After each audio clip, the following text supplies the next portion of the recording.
1 โครินธ์บทที่ 5มีข่าวเล่าลือว่าในหมู่ท่านมีการผิดประเวณี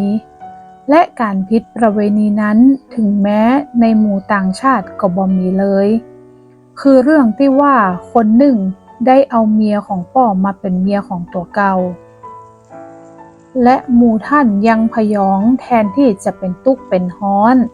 ที่จะตัดคนที่ยะผิดจะอีออกจากท่านเหียแม้ว่าตัวข้าเจ้าบ่ได้อยู่กับหมู่ท่านแต่ใจของข้าเจ้าก็อยู่ตัวยข้าเจ้าได้ตัดสินลงโทษคนที่ได้ยะกระทำผิดจะอี้เสมือนว่าข้าพเจ้าได้อยู่ตัวยในพระนามของพระเยซูคริสต์องค์พระผู้เป็นเจ้าของเฮาเมื่อท่านทั้งหลายประชุมกันและใจของข้าเจ้าก็ร่วมอยู่ตัวยพร้อมทั้งฤทธิเดชของพระเยซูคริสต์องค์พระผู้เป็นเจ้าของเฮาหมู่ท่านจงมอบคนนั้นไว้ให้ซาตานทำลายเนื้อหนังเหีย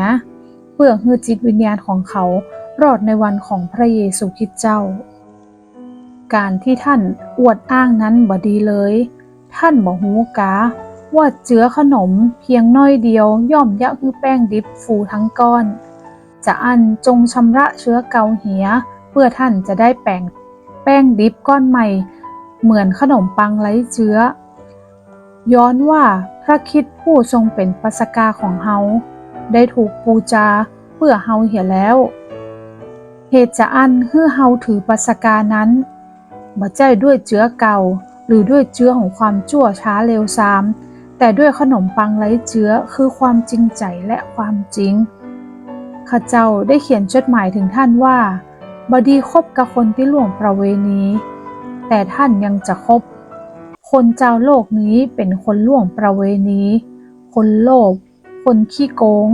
หรือคนที่ถือรูปเคารพข้าเจ้าบ่ได้ห้ามเสียทีเดียวย้อนว่าถ้าห้ามจะอั้นแล้วท่านก็ต้องออกไปเหียจากโลกนี้แต่บัดเดี๋ยวนี้ข้าเจ้าเขียนบอกท่านว่าถ้าผู้ใดได้ชื่อว่าเป็นพี่น้องแล้วแต่ยังล่วงประเวณีเป็นคนโลภเป็นคนถือรูปเคารพเป็นคนปากร้ายเป็นคนขี้เมา